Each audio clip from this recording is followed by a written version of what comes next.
Vamos lá então, bom dia pessoal. Espero que vocês tenham aproveitado aí o período de recesso, né, de férias de vocês.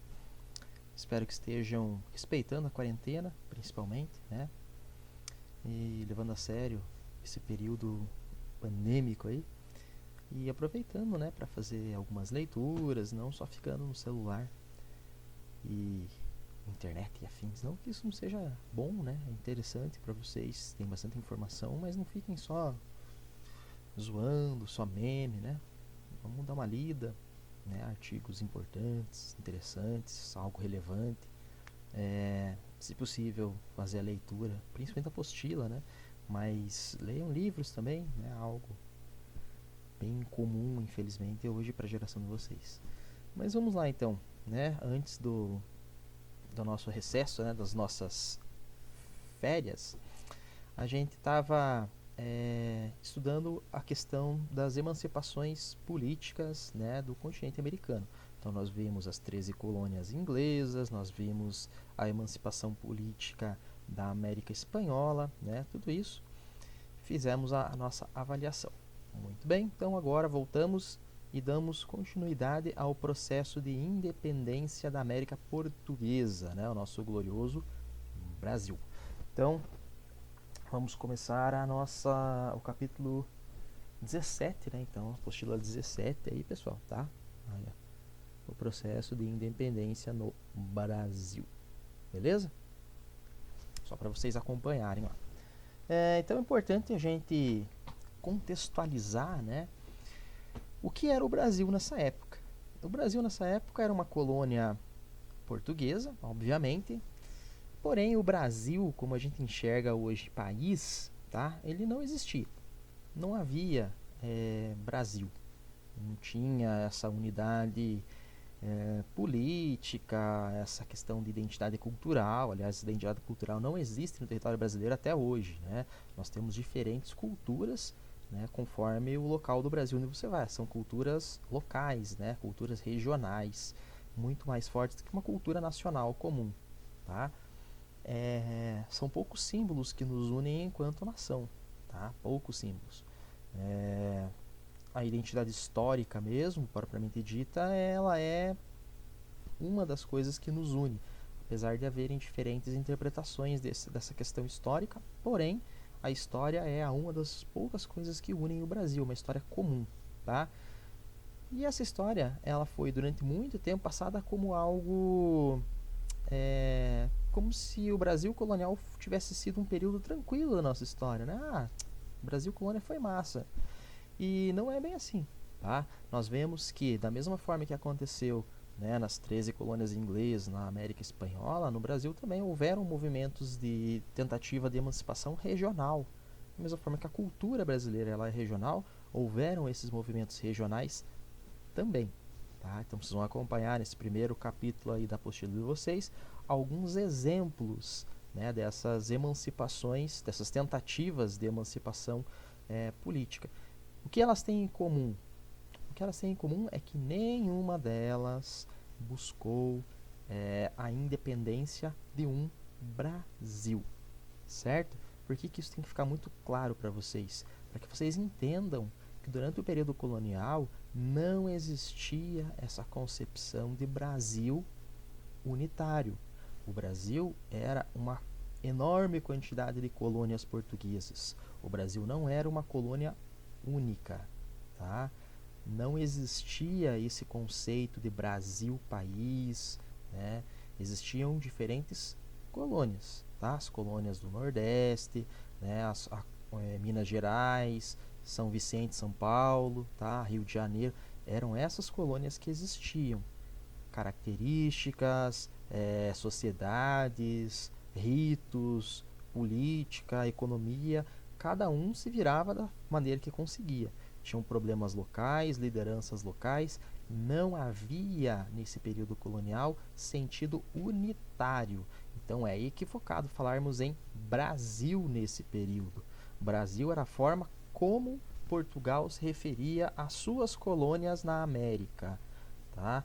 E jamais a forma como os colonos se enxergavam, tá, enquanto brasileiros. Não existia isso, certo? Os colonos jamais se enxergaram como brasileiros. Isso fica claro em todos os processos, né, de contestação portuguesa, de contestação ao controle português colonial nesse período. Houveram várias rebeliões, porém nenhuma delas buscava a emancipação do Brasil.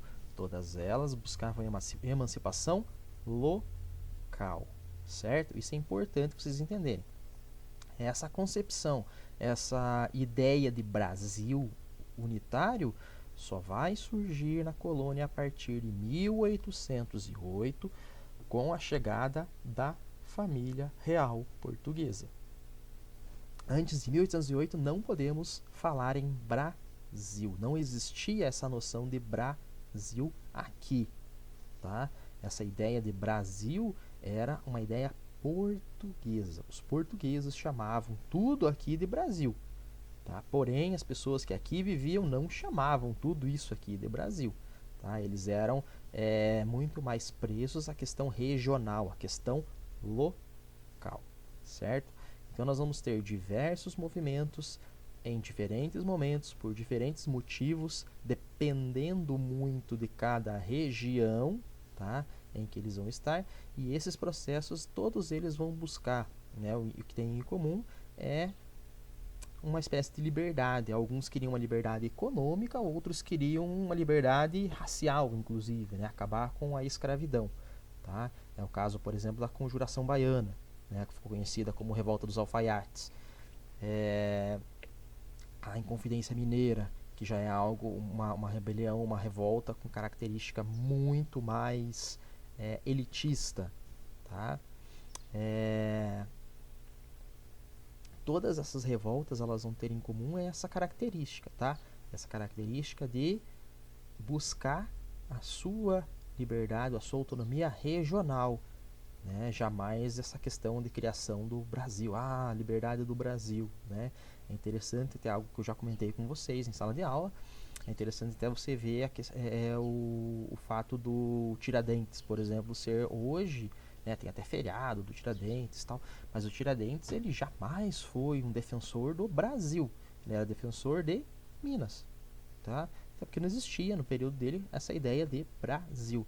Ele jamais quis fazer uma independência do Brasil, ele queria fazer a independência de Minas Gerais, tá? Ele e os outros que pertenciam à elite local, né? Ele se tornou o mártir da Inconfidência Mineira porque ele foi o único que foi punido com a morte, né? Os outros, como eram de uma classe social mais, né, abastada do que a dele, acabaram sendo perdoados, né? A coroa portuguesa perdoou, né? Não, tá tranquilo, beleza, já punimos esse aqui. O Tiradentes, como era de uma classe inferior, uma classe social inferior, o Tiradentes vai acabar sendo punido com morte, né? Vai ser enforcado, depois ele vai ser suas partes vão ser enviadas, né? Ele é dividido lá, o corpo dele, e enviado aos 4 cantos da colônia para servir de exemplo.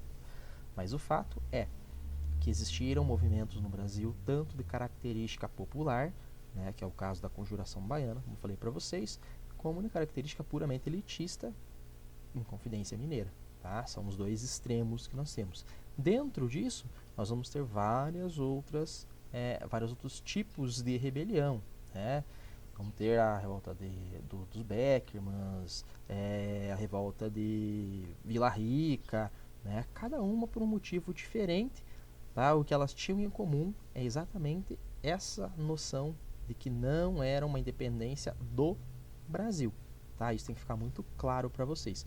Quando falamos no período colonial, não existe Brasil, tá? No imaginário dessas pessoas que viviam aqui, né, ao longo do século XVI, XVII, não existia Brasil, certo?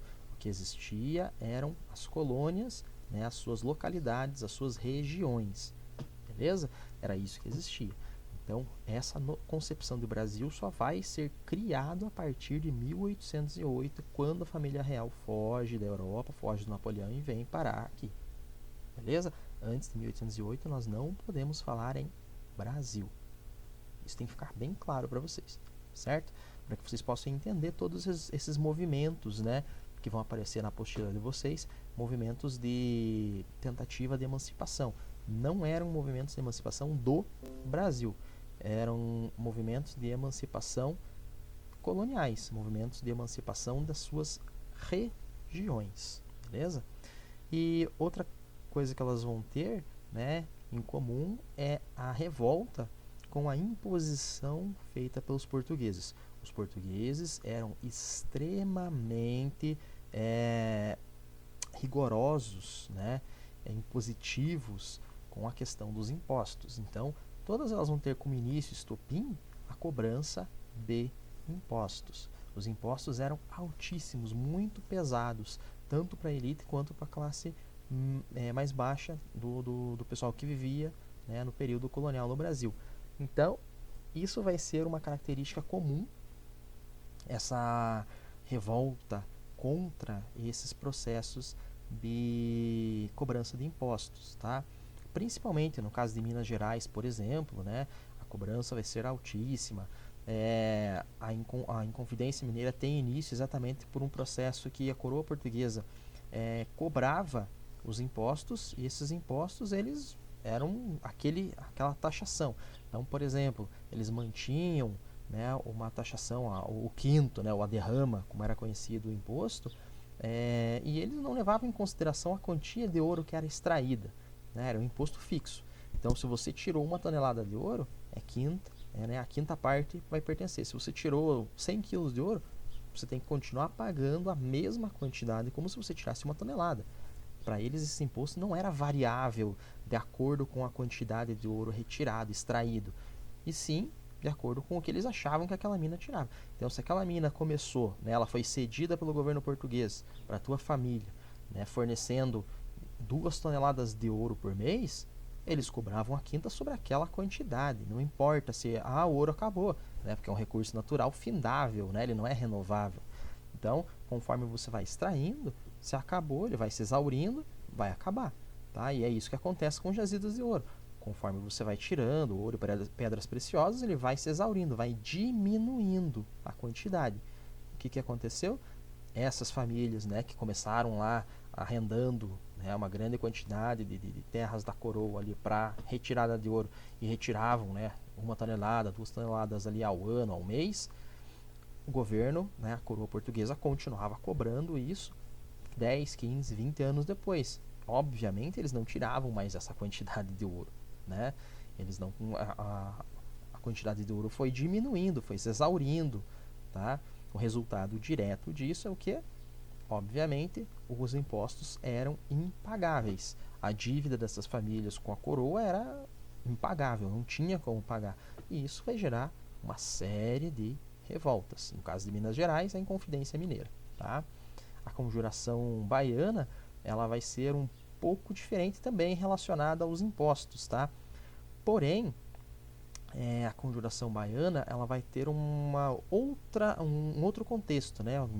A Bahia não tinha extração de ouro, né? A Bahia vivia basicamente da produção de açúcar. O que vai acontecer? O açúcar, principalmente na questão do Nordeste como um todo, né, vai ser um grande problema, porque depois que os holandeses saíram do Nordeste, eles levaram o açúcar e começaram a cultivar esse açúcar nas Antilhas, tá? Então se tornaram os grandes rivais do açúcar produzido na colônia portuguesa, o açúcar brasileiro.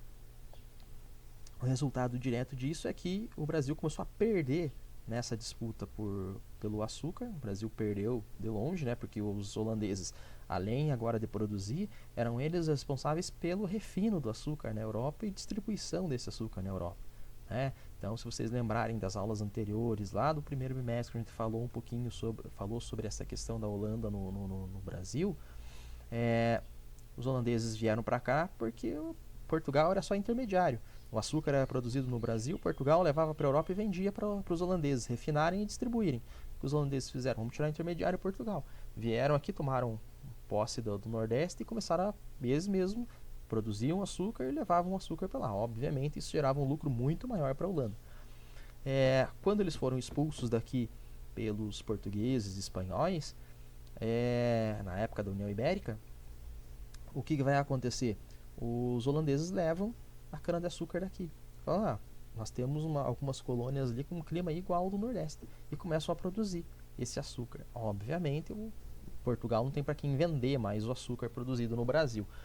O resultado direto disso é que esses produtores de açúcar, né, esses senhores de engenhos grandes, proprietários de terra no nordeste do Brasil, vão quebrar, vão falir. E Portugal não queria nem saber. Né? Portugal mantinha a taxação de impostos, mantinha a cobrança, né? E isso vai gerar uma série de dívidas, começa com a elite e isso vai passando para as classes menos abastadas. Então a Conjuração Baiana tem início com isso, né? Com essa cobrança de impostos, mesmo com a produção de açúcar em declínio, e ela vai acabar se espalhando por um todo, porque a população também passava necessidade. Então tinha desde da questão dos os indígenas, os negros, a população mestiça que eles chamavam, né? Que eram os trabalhadores braçais ali. Essa galera passava muita necessidade, era muito ruim a vida que era fornecida para eles. E detalhe, a coroa portuguesa cobrava altíssimos impostos e não devolvia nada, nem infraestrutura, nem defesa, né? Porque se houvesse uma invasão, quem tinha que proteger o território eram os próprios colonos. Né? Não existia nenhum apoio por parte de Portugal. Portugal fornece homens, tal. As tropas portuguesas que aqui estavam eram para tomar conta dos colonos, né? Era uma espécie de polícia colonial que existia aqui, e não efetivamente para defesa. Porque se houvesse uma guerra, quem ia para a guerra eram os colonos. Então, a coroa portuguesa existia somente para extrair deles, né? E não para ajudá-los. E isso vai gerar essa série de revoltas, rebeliões, né, mostrando que não era consenso, eles não gostavam de ser colônia, tá? E diferente do que acontece, né, na América Inglesa, onde há uma união entre essas colônias, as colônias no Brasil não conversam, não dialogam entre si. Né? Até porque essas diferenças regionais são muito grandes no Brasil até hoje. Né? A gente percebe, são realidades muito distintas, tá? Muito distintas mesmo. E nós temos até entre as elites, né, que a gente pode perceber que as elites na América Inglesa, eles se entendiam como iguais. Né? As elites no Brasil não. As elites no Brasil, elas se entendem como diferentes. E elas não aceitam, né, esse diálogo, essa equivalência entre eles. Então nós temos os produtores de ouro de Minas Gerais, né, os produtores de gado do Sul, os comerciantes de São Paulo, Rio de Janeiro, os produtores de açúcar do Nordeste. Então essa galera não dialoga entre si, tá? Eles não falam o mesmo idioma econômico ali. Então cada um deles defende o seu próprio interesse. Por isso não há nenhum sentido, não há nenhuma união dentro da colônia portuguesa durante o período colonial. Não existe diálogo, convenção, tentativa, reunião. Não tem, tá? Simplesmente não tem.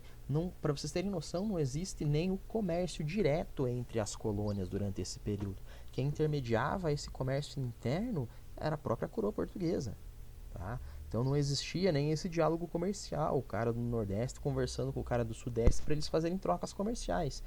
Quem fazia isso era o próprio governo português, tá? Então eles meio que se enxergavam quase como rivais, estrangeiros. Por isso não havia esse sentido nacional, não existia Brasil, não existia colônia brasileira, tá? O que unia era basicamente o idioma, que é a única coisa que falavam parecido, né? Que ainda existem suas características regionais. A escravidão, que era comum em todo o território, e só. A religião também, né, que era comum em todo o território, mas ficava por aí. As características regionais, principalmente econômica e social, eram muito gritantes, eram empecilhos gigantescos, né, que dividiam. Inclusive, esses movimentos emancipatórios, cada um vai ter uma concepção, uma defesa referente à questão da escravidão. Né? Então, por exemplo, enquanto a Inconfidência Mineira mantinha a escravidão, né, se ela tivesse chegado a cabo, se realmente Minas Gerais tivesse se livrado da coroa portuguesa, eles manteriam, né, Minas Gerais tivesse virado uma república, eles manteriam a escravidão. A Conjuração Baiana não. A Conjuração Baiana já defendia a emancipação dos escravos. Né? Então, se houvesse uma república baiana, então, se eles tivessem conseguido, logrado êxito na sua rebelião, seria uma república sem a escravidão racial. tá? Então vejam como eram ideias diferentes, apesar de partir do mesmo pressuposto, que era uma revolta contra a coroa portuguesa, contra os abusos da metrópole, baseada nas ideias iluministas, né? Como os portugueses chamavam, nas ideias... qual é o termo mesmo que eles usavam? As ideias... esqueci o termo agora, mas eles colocavam, né, as perigosas ideias francesas, alguma coisa assim, né? Então era assim que eles se referiam ao iluminismo, os portugueses. Então esse era o contexto, tá, colonial do Brasil. O Brasil colonial era assim, beleza? Então por hoje é isso, pessoal. Leiam, pesquisem, assistam mais sobre o tema. Na apostila de vocês vai ter ali as principais, não são as únicas, tá? Mas são as principais rebeliões coloniais, né, entre o século XV até o século XVII, né? Até o século XVIII, desculpem, né? Entre o século XV e o século XVIII, as principais rebeliões coloniais, né, são aquelas, não são as únicas, volto a dizer para vocês, existiram outras rebeliões, existiram rebeliões indígenas, tal, mas a apostila de vocês coloca só as principais ali, que eles consideram principais, né, pelo fato de serem tentativas da parte da elite participava, né? Vocês podem ver que não vai ter nenhuma das rebeliões que vai ser pura e simplesmente rebelião indígena, escravista, né? Ou seja, o movimento das camadas mais populares. A mais popular que aparece ali é a Conjuração Baiana, né? E ainda assim ela começa com a elite. Então, vocês podem procurar, que vocês vão encontrar, né, na internet outras rebeliões, vão ter muitas rebeliões indígenas, principalmente no Brasil colonial, mas que infelizmente elas não são levadas muito a sério, não são muito estudadas pela historiografia brasileira, certo? Mas nada impede que vocês pesquisem sobre essas rebeliões também. Interessante vocês saberem, conhecimento nunca é demais, tá? Então, por hoje é isso, tá? Na nossa próxima aula a gente conversa um pouco mais sobre o processo de emancipação política do Brasil, né? Então a gente vai ver como é que surgiu essa concepção, essa ideia de Brasil a partir da vinda da família real portuguesa para cá. Né? Por que eles vieram fazer o que aqui, por que era interessante para eles esse sentido de união.